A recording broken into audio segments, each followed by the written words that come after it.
기도와 믿음으로 영광을 얻다. 이러한 제목입니다. 하나님이 섭리하시는 그리스도의 길, 구약 성경에서도 주의 그리스도가 고난을 받고 자기 영광에 들어가야 할 것을 선지자들이 말했다고 그렇게 예수님께서 말씀하셨습니다. 고난을 받고 영광에 들어가는 길, 그것을 말로만 하지 아니하시고 모든 위대한 믿음의 사람들의 그 생애를 그런 구조로 인도하셨다고 하는 것을 보게 됩니다.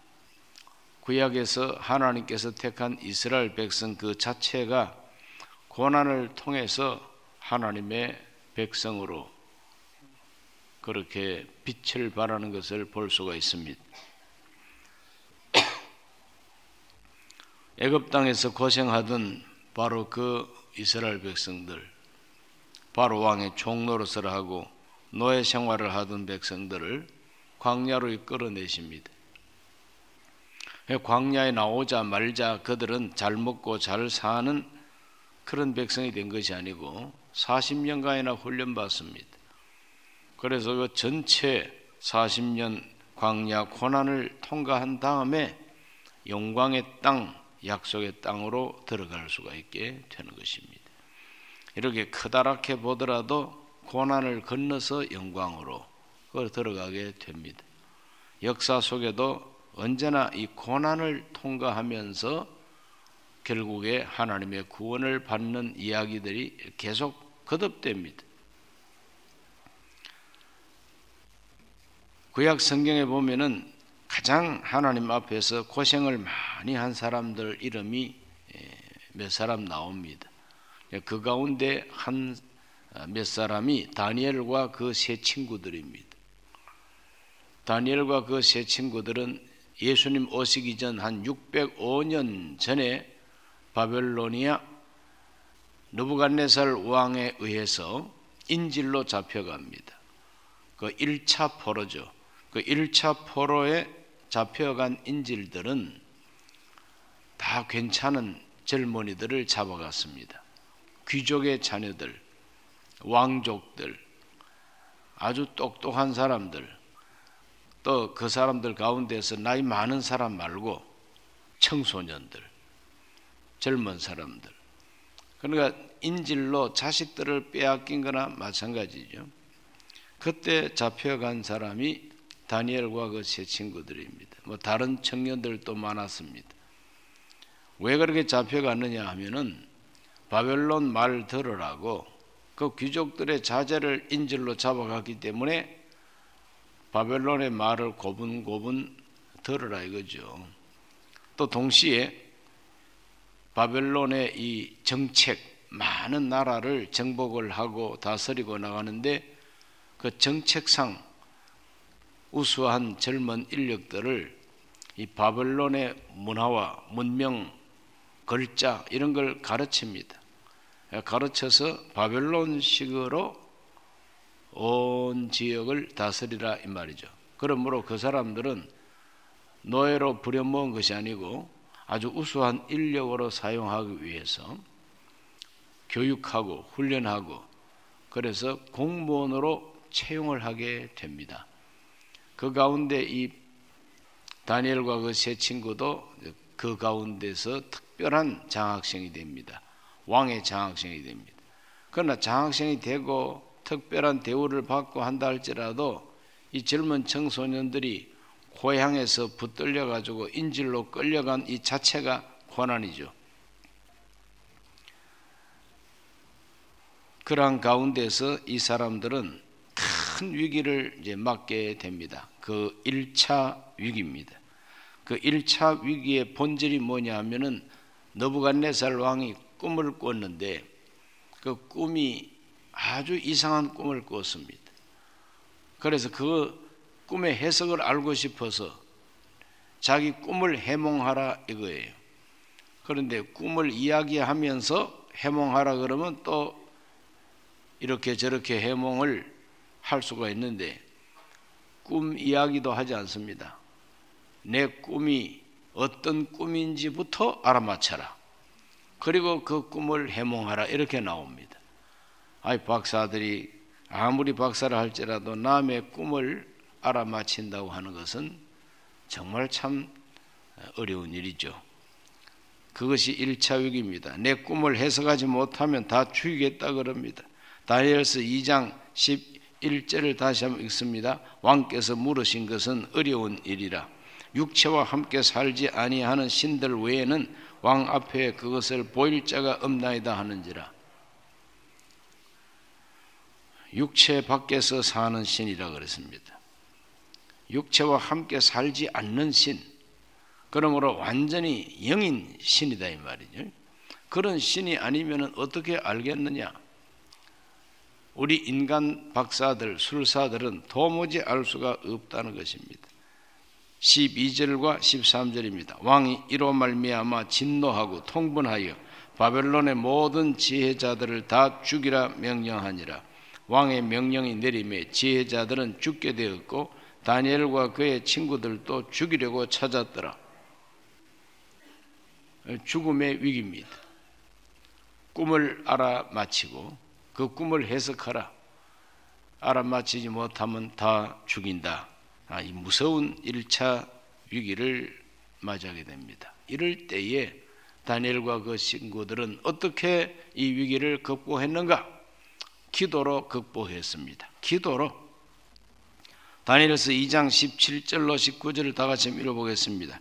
이에 다니엘이 자기 집으로 돌아가서 그 친구 하나냐와 미사엘과 아사라에게 그 일을 알리고 하늘에 계신 하나님이 이 은밀한 일에 대하여 불쌍히 여기사 다니엘과 친구들이 바벨론의 다른 지혜자들과 함께 죽임을 당하지 않게 하시기를 그들로 하여금 구하게 하니라.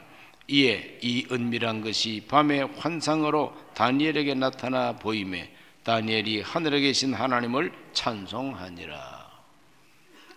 아무도 알 수 없는 왕의 꿈, 기도하니까 하나님이 환상으로 다니엘에게 보여주셨다 그랬어요. 모든 기도하는 사람이 다 본 것이 아니고 다니엘이 보았다 그랬어요. 모든 사람이 다 알지 못해도 괜찮습니다. 한 사람만 알아맞혀도 그 사람 때문에 모든 사람이 살게 됩니다. 밤에 기도할 때 환상 중에 하나님이 보여주셨다 그랬어요. 활동사진 보듯이 TV 보듯이 남의 꿈이 환상으로 다 보였다. 이거 참 신비한 일이죠. 그래서 다니엘이 왕을 찾아가서 그것을 얘기하고 해석하게 됩니다. 그럴 때 탐복하게 되는 것이죠. 왕이여, 이 꿈은 앞으로 일어날 일, 장래의 일을 왕에게 하나님이 알려주시는 겁니다. 그러므로 이것은 개꿈이 아니고 백일몽이 아니고 헛된 꿈이 아니고 중국몽이 아니고 이것은 하나님이 반드시 될 일을 왕에게 가르쳐 주시는 것입니다. 그리고 이제 해석을 하게 됩니다. 쭉 해석을 하게 됩니다. 왕이 큰 신상을 꿈에 보았습니다. 알아맞히고 머리는 금이고 양 어깨와 팔 가슴까지는 은이고 배와 넓적다리까지는 노시고 그 아래 두 다리와 발가락까지가 철과 흙이에요.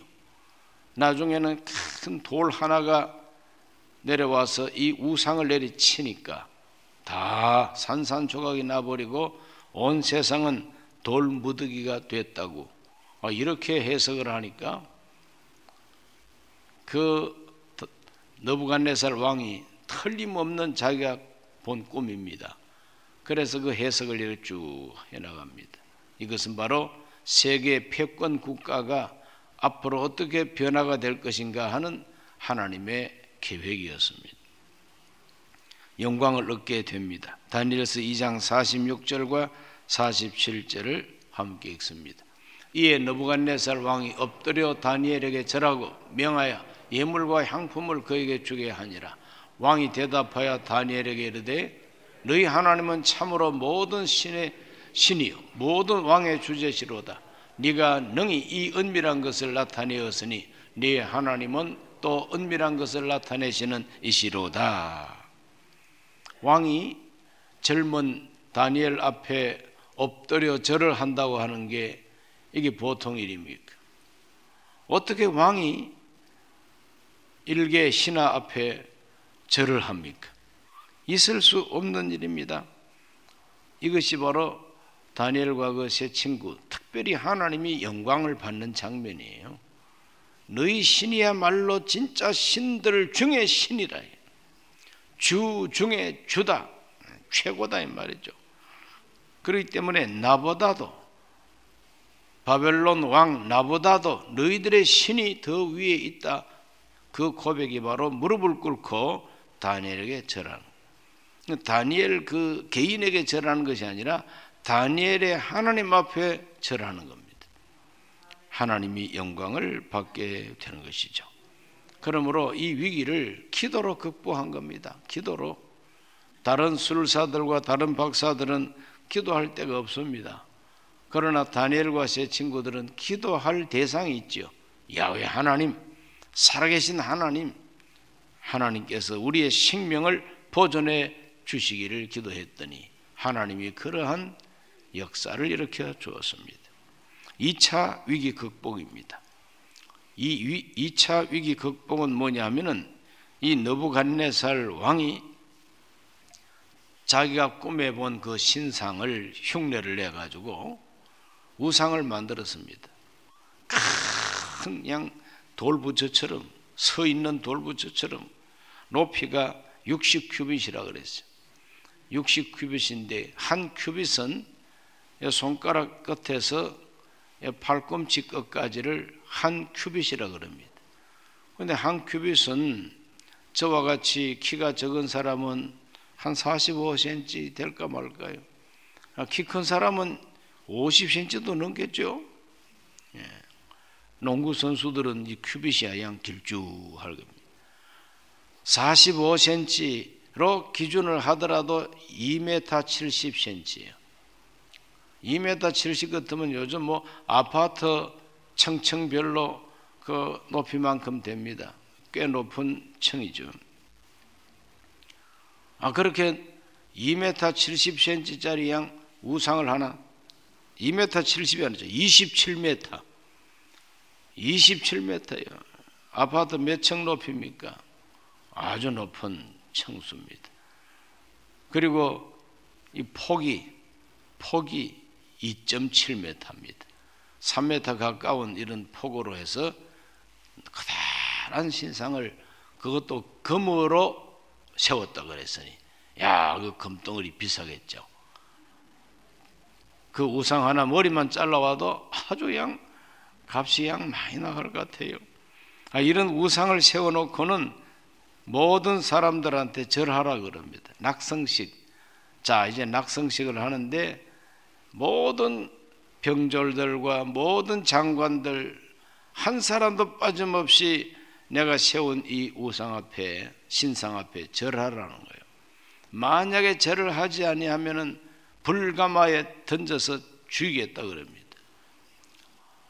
왕권이라는 것은 이렇게 남의 생명을 자기 마음대로 줄 수도 있고 빼앗을 수도 있는 권세입니다. 이게 왕권이라 그럽니다. 그런 왕권 밑에서 살지 않는 것도 감사한 일이죠. 어떻게 내 목숨을 왕이 자기 마음대로 합니까? 자, 이와 같은 위기 속에서 어떻게 이 위기를 극복했는가? 역시 믿음입니다. 기도와 함께 따르는 믿음입니다. 다니엘서 3장 17절과 18절 읽습니다. 왕이여, 우리가 섬기는 하나님이 계시다면 우리를 맹렬히 타는 불뭇불 가운데서 능히 건져내시겠고 왕의 손에서도 건져내시리이다. 그렇게 하지 아니하실지라도 왕이여, 우리가 왕의 신들을 섬기지도 아니하고 왕이 세우신 금신상에게 절하지도 아니할 줄 아옵소서. 절 못하겠다는 거죠. 왕 앞에서 이런 말을 어떻게 할 수가 있겠습니까? 목숨을 빼앗겠다고 하는데 그냥 꾹꾹 한번 하고 말지. 일제 신사참배 강요할 때에 마음으로는 숭배하지 않지만 그냥 껍데기로 해를 입지 않기 위해서 작전상 가짜로 절을 했습니다. 가짜로 절을 해도 하나님은 기뻐하지 않으셨습니다. 다니엘과 그 세 친구들, 다니엘은 지금 여기 참석을 하지 않았어요. 성경에 보면은 다니엘은 여기 참석하지 않고 다른 데서 아마 공모를 보았을 거예요. 낙성식에 참석한 사람들 중에 이 세 친구가 있는 겁니다. 그러므로 참석했던 이 세 친구는 불가마 속에 들어갈지라도 우리들은 절할 수 없다는 거죠. 이미 다니엘과 세 친구는 왕의 발탁을 받아가지고 고위 공무원이 되어 있습니다. 고위직 공무원이 되어 있어요. 지방장관이 되어 있었다 그랬어요.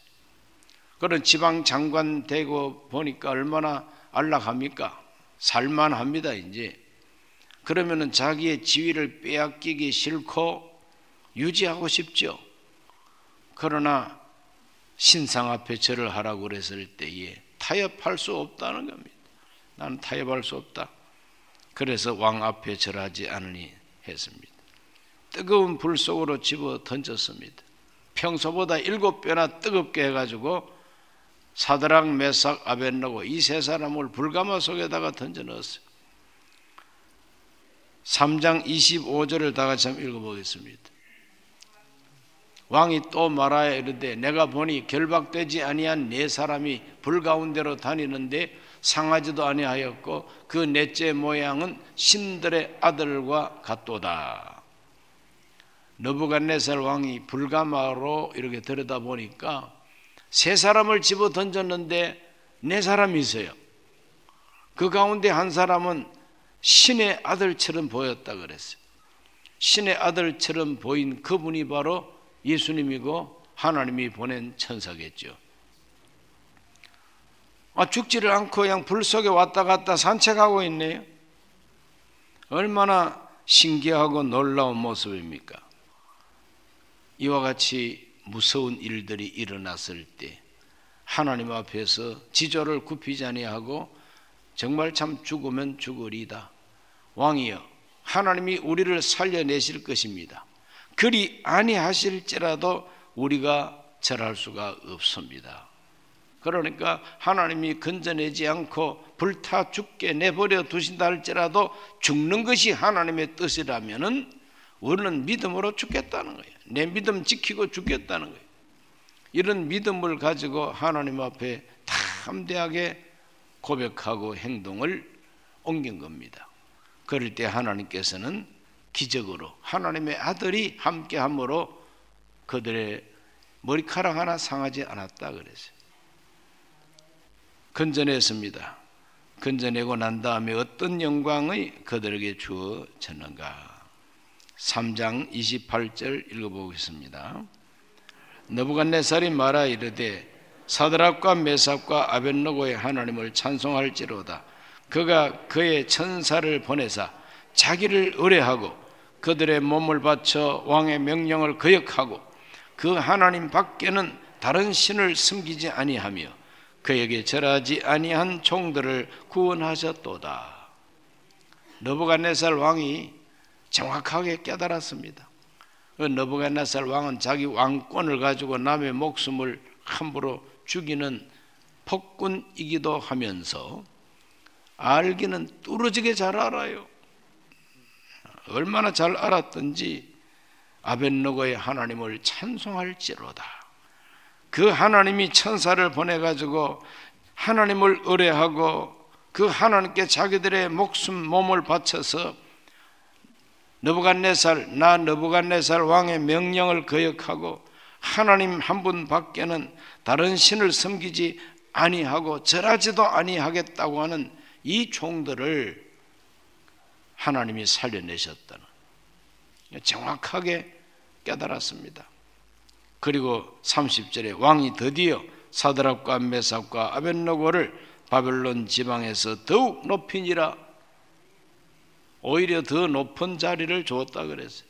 그런 이 느부갓네살 왕이라는 사람은 폭군이기도 하지만 정복자이기도 하지만 영 머리가 희미한 인간이 아니요, 아주 정확하게 깨닫고 하나님의 표적을 볼 때는 무릎 꿇고 신하 앞에 절할 줄도 알고 그 신하들의 하나님을 높일 줄도 알고 그 지조 높은 이 신하들을 인정하고 더 고위층으로 올려줄 줄도 아는 그런 지성이 있는 왕이라는 것을 우리가 발견하게 됩니다. 그래서 이제 이 부분을 가지고 느부갓네살 이 왕의 이와 같은 그 모습을 하나의 모티브로 해가지고 만든 오페라 극이 있습니다. 그 오페라 극이 바로 나부꼬라고 하는 오페라 극입니다. 이태리 말로 이 나부꼬가 느부갓네살이에요. 이 느부갓네살을 나부꼬라고 합니다. 그래서 그 나부꼬가 그렇게 포악하고 했지만 나중에는 회개하고 하나님께로 돌아온다고 하는 줄거리가 나부꼬라고 하는 그 오페라 극의 줄거리가 됩니다. 그리고 히브리 노예들의 노래가 이제 거기에 나옵니다. 이렇게 함으로써 이 느부갓네살 왕은 무식한 왕이 아니고 폭군만 아니라 뭔가 영성과 지성이 있는 왕이었다 하는 것을 보여주고 있습니다. 3차 위기가 있습니다. 3차 위기.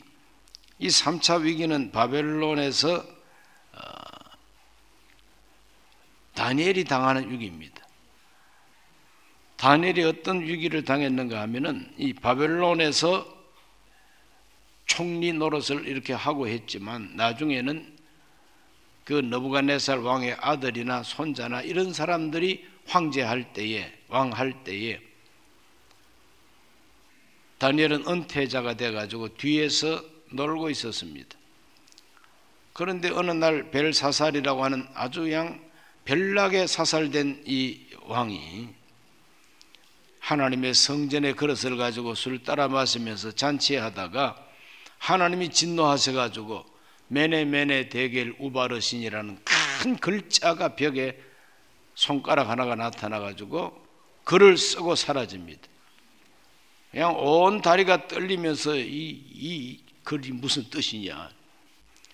그래서 태후마마가 다니엘을 불러서 질문하면은 대답을 줄 것이라고. 다니엘을 불러가지고 저 글자를 해석만 하면 내가 높은 자리 줄 테니까. 그러니까 없이라, 높은 자리 필요 없다. 뭐 낮은 자리고 높은 자리고 아무 자리도 필요 없다고. 내가 그냥 공짜로 해석해 주마.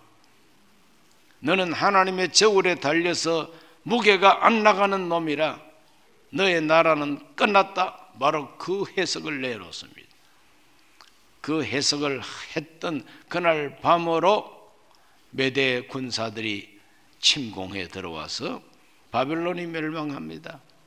바벨론이 멸망하고 그 바벨론을 누가 다스리느냐 하면 다리오라고 하는 왕이 다스립니다. 60세가 넘은 이 다리오 왕이 다스립니다. 다리오는 누구냐 하면 고레스 왕의 외삼촌입니다. 고레스 왕의 외삼촌 되는 이 다리오가 그들이 새로 정복한 그 바벨론 지역을 다스릴 때에 국무총리 3사람을 세웠는데 그 중에 한 사람이 다니엘이에요. 다른 2사람의 그 국무총리가 다니엘을 시기하고 질투합니다. 저 늙은이가 우리보다 훨씬 더 지혜롭고 저 늙은 다니엘이 젊은 우리보다도 훨씬 더 왕의 총애를 받고 인정을 받고 있으니 배가 아파서 견딜 수가 없어요. 그래서 음모를 꾸며가지고 저 다니엘을 죽이자.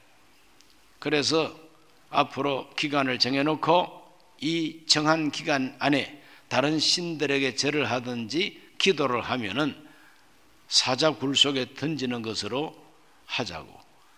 그래서 뭐 왕이라고 하는 이 존재는 항상 자기 왕권을 높여주면은 좋아합니다. 그래? 그래가지고 사인을 하고 도장 찍었어요. 도장 찍고 보니까 그것이 국무총리 다니엘을 죽일 작정이라 아뿔싸 했지만은 한번 찍으면은 돌이킬 수가 없어요. 그래 고발을 당해가지고 사자 굴에 던짐을 받았다고 하는 이야기가 다니엘서 6장에 나오죠. 그래서 이 다리오 왕은 자기가 실책한 걸 알지만은 그 나라의 법이 그렇습니다. 한번 결제하고 사인하면은 돌이킬 수가 없는 거예요. 사자 굴 속에 던져진 이 다니엘은 큰 위기를 만나게 되는 겁니다. 그 위기를 만난 원인이 뭐냐 하면은 6장 10절, 다니엘서 6장 10절. 다니엘이 이 조서에 왕의 도장이 찍힌 것을 알고도 자기 집에 돌아가서는 윗방에 올라가 예루살렘으로 향한 창문을 열고 전에 하던 대로 하루 3번씩 무릎을 꿇고 기도하며 그의 하나님께 감사하였더라 그랬어요. 하루 3번씩 예루살렘 쪽으로 창문을 열어놓고 하나님께 기도하고 감사하는 경건 생활, 자기 믿음 생활, 이걸 그치지 아니했다는 겁니다. 조서에 도장 찍힌 걸 알면서도 그랬습니다. 앞으로 일정한 기간 동안 내가 기도하지 않겠다. 아닙니다. 아무리 죽인다 해도 나는 하나님을 향해서 기도하겠다는 겁니다.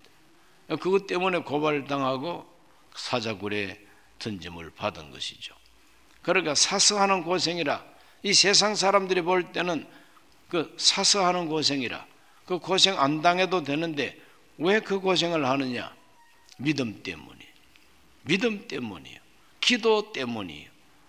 믿음과 기도를 쉴 수가 없다 하는 것입니다. 그래서 위기를 만나게 됩니다. 그러나 하나님께서는 붙들어 주셨어요. 이 다리오라고 하는 이 왕이 사자 굴 속에 들어갔던 바로 이 다니엘이 죽지 않고 산 것을 보고 감탄해 마지 않습니다. 6장 22절과 23절을 다 같이 읽어봅니다. 왕이 심히 기뻐서 22절부터입니다. 나의 하나님이 이미 그의 천사를 보내어 사자들의 입을 봉하셨으므로 사자들이 나를 상해하지 못하여 싸우니 이는 나의 무죄함이 그 앞에 명백함이 오며 또 왕이여 나는 왕에게도 해를 끼치지 아니하였나이다 하니라. 왕이 심히 기뻐서 명하여 다니엘을 굴에서 올리라 하며 그들이 다니엘을 굴에서 올린즉 그의 몸이 조금도 상하지 아니하였으니 이는 그가 자기 하나님을 믿었음이었더라. 자기 하나님을 믿었음이었더라. 믿었다 이 말은 맡겼다, 신뢰한다, 완전히 하나님한테 다 맡겼다는 겁니다. 자기 몸을 하나님께 다 맡기고 자기 자신의 생명을 하나님께 다 맡기고 그 하나님이 나를 지키고 보호하고 구원해 주실 것을 믿는 그 믿음으로 하나님께 모든 걸 다 맡겼다 이 말이죠. 이것은 믿음 좋은 사람이 하는 말이 아니라 믿음이 없는 이방 왕이 하는 말이에요.